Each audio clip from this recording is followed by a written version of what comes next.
بسم اللہ الرحمن الرحیم ولو قال لفلان علی الف من ثمن هذا العبد او من ثمن هذا المتاع فقوله علی الف نص فی لزوم الف الا ان احتمال التفسیر باقی فبقوله من ثمن هذا العبد او من ثمن هذا المتاع بین المراد به فیترجح المفسر علی النص حتی لا یلزمہ المال الا عند قبض العبد او المتاع۔ گفتگو چل رہی ہے مفسر میں کہ مفسر کو انہیں سمجھا رہے ہیں شرعیات احکام شرعیہ میں۔ مفسر کی مثال قرآنی آیت میں بیان کر چکے، قرآنی آیت کے ذریعے سے مفسر سمجھا چکے، پھر شرعیات میں مفسر کی مثال بیان کر رہے ہیں تو ایک مثال دے چکے، ایک اور مثال مفسر کی دے رہے ہیں۔ بات سمجھ رہے ہیں؟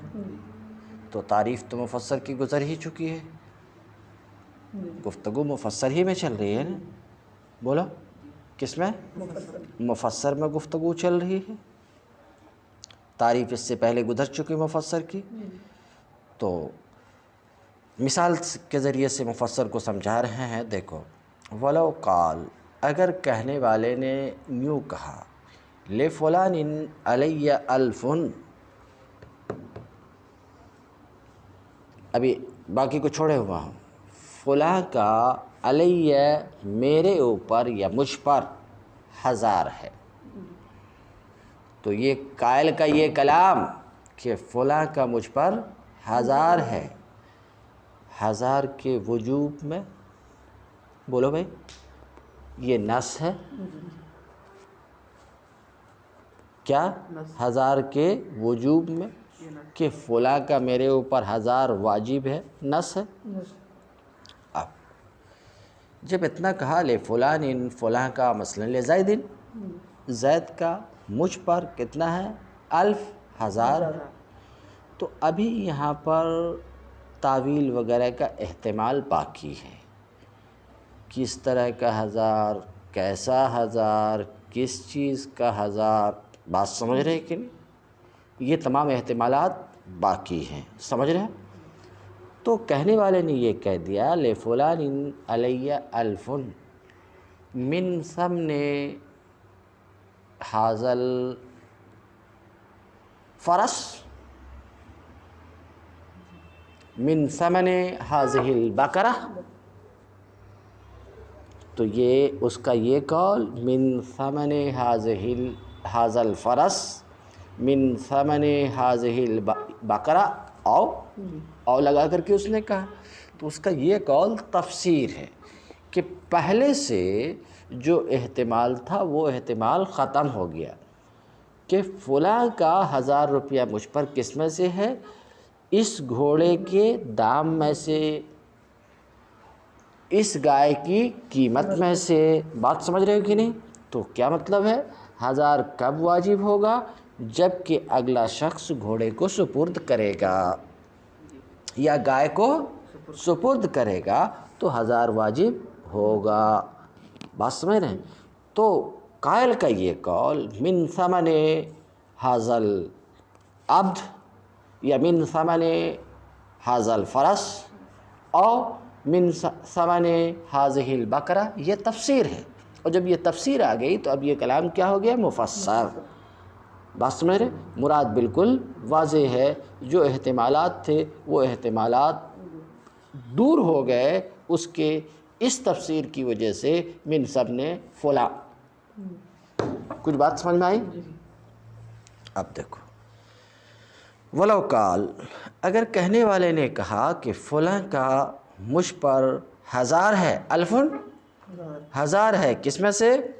من ثمن هذا العبد، اس غلام کی قیمت میں سے، او من ثمن هذا المتاع، یا اس سامان کی قیمت میں سے، ایسا وہ بولا، تو قائل کا قول علیہ الفن، علیہ اس نے جو کہا کہ مجھ پر 1000 ہے، یہ نص ہے الف کے لزوم میں، الف کے لازم ہونے میں نص ہے۔ کیوں؟ کیونکہ الا یہ الزام ہی کے لیے وضع کیا گیا ہے۔ کس کے لیے؟ الزام کے لیے۔ نص ہے الف کے لزوم میں، مگر تفسیر کا احتمال باقی ہے کہ 1000 کے لازم ہونے کی وجہ کیا ہے۔ یہ بھی ہو سکتی، وہ بھی ہو سکتی، ایسا بھی ہو سکتا، ویسا بھی ہو سکتا ہے کہ نہیں؟ سمجھ رہے ہو؟ تو احتمال باقی ہے کہ نہیں؟ بولو بھائی، تفسیر کا احتمال باقی ہے کہ 1000 ہے تو کیسا ہے، کس چیز کا ہے، کس طرح کا ہے، تو یہ احتمال باقی ہے کہ نہیں؟ اس کا بھی ہو سکتا، اس کا بھی ہو سکتا، ایسا بھی ہو سکتا، ویسا بھی ہو سکتا ہے کہ نہیں؟ مگر جب کہنے والے نے لفلان علیہ الف من ثمن ھذا الفرس کہہ دیا تو اب وہ ختم ہو گیا کہ نہیں؟ اس گھوڑے کے دام میں سے، تو وہ جو احتمال تھا 1000 ہے، کس وجہ سے ہے؟ تو معلوم ہوا اس گھوڑے کے دام کی وجہ سے ہے۔ تو 1000 کب واجب ہوگا؟ جب گھوڑا اس کو دے گا تو 1000 اس کے اوپر واجب ہوگا، یہی نا بات؟ سمجھ رہے ہیں؟ مگر تفسیر کا احتمال باقی ہے، تو قائل کے قول من ثمن ھذا العبد، قائل کا قول یا قائل کا قول من ثمن ھذا المتاع، اس سامان کی قیمت میں سے، سامان کوئی بھی ہو جس کی طرف اشارہ وہ کر رہا۔ فبین المراد بہی، تو اپنے اس قول سے، کون سے قول سے؟ من ثمن ھذا العبد اور من ثمن ھذا المتاع، اس قول کے ذریعے سے سمجھ رہے ہیں مراد کو اس نے واضح کر دیا، اس قول کے ذریعے سے مراد کو۔ تو ظاہر سی بات ہے اب مفسر کو نص کے اوپر ترجیح ہوگی، کیونکہ نص میں تو احتمال تھا، مفسر میں وہ احتمال بھی نہیں، تو مفسر کو نص پر ترجیح ہوگی۔ مفسر کو نص پر ترجیح ہونے کا مطلب اتنا بولا تھا، کیا بولا تھا؟ لفلان علیہ الف، اور اس کے بعد بھی کچھ بولا تھا من ثمن ھذا المتاع، من ثمن ھذا المتاع، تو اب اس کے اوپر اگر اتنا نہیں بولتا تھا، صرف بات سمجھ رہے ہیں، یہ بھی بول دیا، تو اس کے اوپر 1000 کب واجب ہوگا؟ جب وہ سامان اس کو سپرد کرے تب، بغیر سپرد کیے واجب نہیں۔ سمجھ رہے ہو؟ مفسر کو نص پر ترجیح ہوگی، یہاں تک کہ مال اس کے اوپر لازم نہیں ہوگا، یعنی وہ 1000 اس کے اوپر لازم نہیں ہوگا، مگر کب؟ غلام پر یا سامان پر قبضہ کرنے کے وقت۔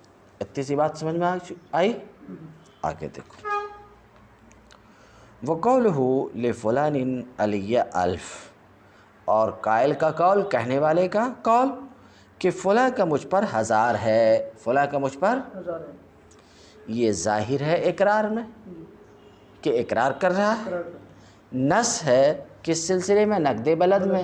جب یہ بولا کہ فلاں کا 1000 ہے تو ظاہر سی بات 1000 کہاں کا؟ وہیں کا 1000 جہاں یہ بات ہو رہی ہے، جس شہر میں وہ موجود ہے وہیں کا 1000۔ تم بار بار سن چکے ہو کہ کئی شہر ایسا ہوتا ہے کہ مختلف سکے چلتے ہیں، اور کچھ شہر ایسا ہوتا ہے کہ نہیں وہاں ایک ہی سکہ چلتا ہے۔ سمجھ رہے ہیں؟ تو کہتے ہیں ظاہر ہے اقرار میں، نص ہے شہر کی کرنسی میں۔ سمجھ رہے ہو؟ فَإِذَا قال، تو جب کہا من نقد بلد کذا، اتنا کہہ دیا من نقد بلد کذا، پچھلے سبق میں بھی اس پر گفتگو کر چکا ہوں کہ کہنے والے کیا بولے کہ فلاں کا میرے اوپر 1000 ہے، تو اب 1000 کون سا 1000؟ اسی شہر کا 1000۔ مگر جب اتنا کہہ دیا کہ مجھ پر فلاں کا 1000 ہے، کہاں کا؟ نیپال کا، تو اب ہندوستان کا 1000 اس کے اوپر واجب نہیں۔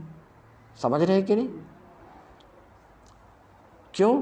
کیونکہ جب اس نے نیپال کا لگا دیا، نیپالی روپے میں سے لگا دیا، تو اس نے تفسیر کر دی، 1000 کی تفسیر کر دی۔ تو کہتے ہیں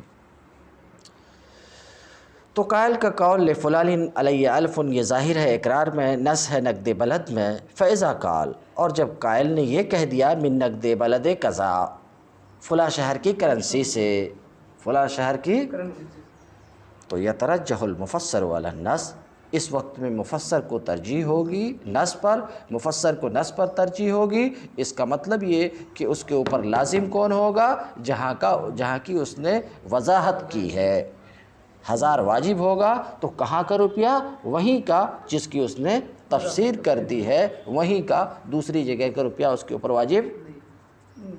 اتنا تو سمجھ میں آ گیا؟